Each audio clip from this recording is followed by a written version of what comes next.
What would you say makes your sound / music unique? I would say that it's the fact that it's us, the way we approach our instruments, the way we hit the strings or the drums, and I think that's what the signature of a band is, before even what brand you're using or what tuning. Yeah, we developed our tricks through the years with the experiences. So yeah, I would say that. I agree. Okay. I think you're very unique. Okay, Jamie, how do you spend your free time while being on tour? Pretty much just hustling and bustling, moving shit around, just doing whatever needs to be done, and then trying to figure out when to eat. And then Not a lot of free time in not really. And then just having to sit there in the van. That's pretty much it. I mean, we have fun. We find our own ways to have fun, but just the same as everybody, the same as you guys do, the same as everybody does. So just hustle and bustle, play the show, and then try to chill after the show for a minute, and then go play the next show. You know, you guys know how that is. Absolutely, yeah. exactly. It's for the people. Yeah. So those who don't know what's going on tour. Was it me or you? You. Okay, one. How would you describe your musical background? I'm a punk kid. I'm a hardcore kid. We all are. So we all just grew up going to punk shows and hardcore shows, and that's what influenced us. Just going to shows in basements and VFW halls and putting on our own shows and renting out spaces to put on our own shows, and that's how we got into this kind of music or into this subculture.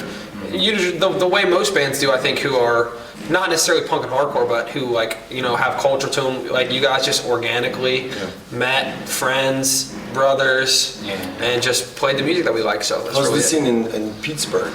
It's interesting. It's small, but it definitely influenced us a ton. And there's just all kinds of weird shit. There's like weird noise stuff and punk stuff and hardcore stuff and all across the board. So we kind of mix a little bit of everything. So I feel it influences us, Cool. Yeah. Joe, how would you describe your musical background? Musical background. Well, I started by listening to a lot of things, whatever our parents were listening. Michael Jackson, the Beatles, and African percussion, J.J. Cale, all that stuff, and then discovered metal, Metallica, as you know. I know. It's funny.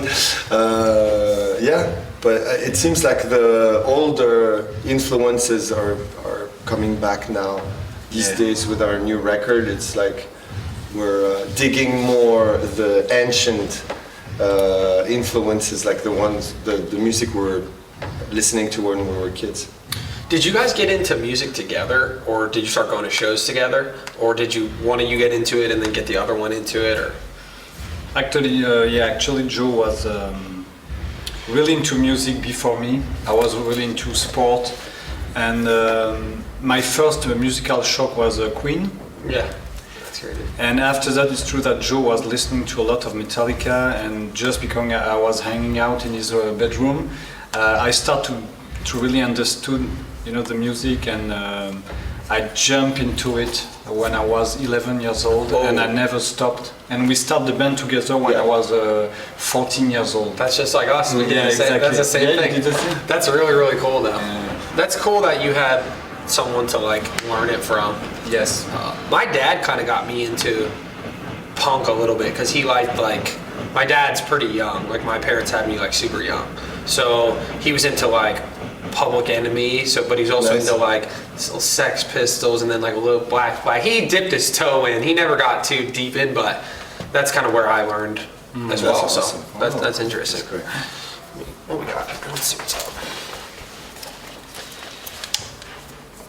We were just kind of talking about this.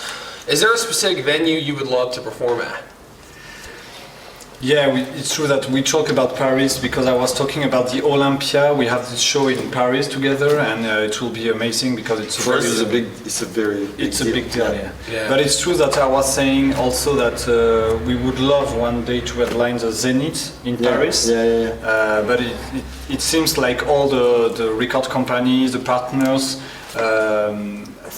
think it's better to make a sold out Olympia instead of Zenith for the perception because Olympia is such a mythical venue. Yeah. But still, one day we will headline the Zenith. Definitely. I hope in Paris. Yeah, it's a capacity thing. It's like That's a big place, right? it would be proving the industry that even a death metal band coming from France can do a 7,000, 8,000 You could do capacity. it. You could do I it. think we're almost there. Yeah, but, because two Olympia means 5,000, more than 5,000 people. Ish, Yeah, So, Well, then next time, hopefully, you can do it. Yeah. That's crazy, though. Yeah. That's insane that it is that big. it's crazy. I coming from where you guys come from, and obviously we come from a little bit of a different angle, but still, like just playing your own shows, playing your own kind of music that you want to play.